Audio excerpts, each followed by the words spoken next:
सबसे बड़ा रोग, क्या कहेंगे लोग। तो आज हमारी बात इसी पॉइंट पर होगी कि ये जो लोग हमें हर पॉइंट पर, हर स्टेप पर हमें डिग्रेड करते रहते हैं, हमें हर पॉइंट पर कहते हैं कि तुम नहीं कर सकोगे, हम तुम्हें जानते हैं, तुम इस काबिल ही नहीं हो। हर किसी से हमारे बारे में यही कहते हैं कि ये नहीं कर सकेगा। तो आखिर क्यों ये सब कहते हैं, इसके पीछे रीज़न क्या है, अगर क्या चीज़ है बिहाइंड द सीन, वो क्यों ऐसा सोचते हैं। तो आज इसी पॉइंट पर बात करेंगे, आखिर उनकी साइकोलॉजी क्या है, क्यों हमारे साथ ऐसा करते हैं। तो ये आपके लिए समझना बहुत ज़रूरी है। तो अपनी बात को समझाने के लिए मैं एक छोटी सी स्टोरी का सहारा लेता हूँ, उससे आप ज़्यादा अच्छी बात समझ आएंगे। एक छोटे से पेज पर पेंटिंग ड्रा करके बाजार में रख दी जाती है और उसके ऊपर लिखा होता है, एक छोटा सा लेबल लगा दिया जाता है। लेबल के ऊपर लिखा होता है कि अगर आपको कोई भी इसमें मिस्टेक नज़र आए तो आप वहाँ पर उस पर मार्क कर दें। तो शाम के वक्त जब ये ऑब्ज़र्व किया गया, देखा गया कि आखिर क्या रिएक्शन आया है, तो देखा पूरी पेंटिंग पर मार्क ही मार्क हैं। तो नेक्स्ट डे यही प्रोसेस किया गया। नेक्स्ट डे क्या किया गया कि वही पेंटिंग, उसी टाइप की पेंटिंग बनाकर बाजार में रख दी। वो पेंटिंग रखने के बाद ऊपर एक छोटा सा जो लेबल लगाया, तो लेबल की ज़रा वर्डिंग चेंज कर दी। उसके ऊपर लिखा अगर आपको कोई भी मिस्टेक नज़र आए आप वो मिस्टेक बताएं, उस पर मार्क कर दें और साथ में ये ज़रूर बताएं कि आखिर इसको कैसे बेहतर किया जा सकता है, आखिर इसकी रीज़न क्या है। जब ये एक्सपेरिमेंट किया गया तो शाम के वक्त जब इसका रिएक्शन देखा तो सिर्फ चंद मार्क थे, मतलब कल के बराबर तो वो कुछ भी नहीं थे। तो इस चीज़ में मैंने एग्जाम्पल में दो बातें बताई हैं, आपको दो बातें समझाई हैं।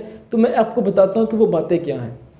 तो पहले नंबर पर वो लोग जो आप में से खामियां निकालते रहते हैं कि हमें पता है तो खूबसूरत नहीं है, हमें पता है तो जब बोलता है तो अकलाता है, हमें पता है जो चार लोगों के सामने अगर तुझे खड़ा कर दिए तो नहीं बोल पाएगा, हर वक्त खामियां निकालेंगे। अब उनसे बंदा पूछे कि ठीक है भाई, गलतियां हैं, खामियां हैं, हर इंसान में होती है, मुझ में भी हैं, तुम मुझे बताओ कि मुझे करना क्या चाहिए।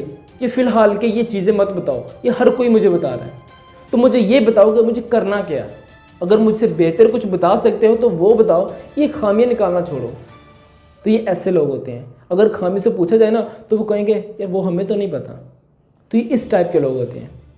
तो दूसरे वो लोग जो आपको डीमोटिवेट करते रहते हैं, हर स्टेप पर कहते हैं कि तुम नहीं कर सकोगे, हमें पता तुम नहीं कर सकोगे। आखिर वो क्यों कहते हैं? क्योंकि उनके दिल में उनके डर होता है। वो डर होता है कि हमें पता है, या कहीं ना कहीं उन्हें दिल में डर है कि ये कर जाएगा।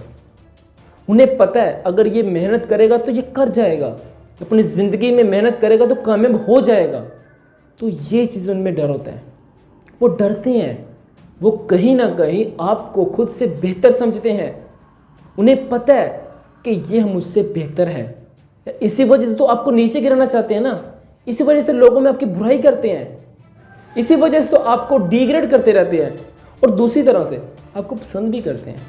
आपका जो एक स्टेटस है, आपका जो एक माइंड है, आपकी पोजीशन है, उसको पसंद भी करते हैं।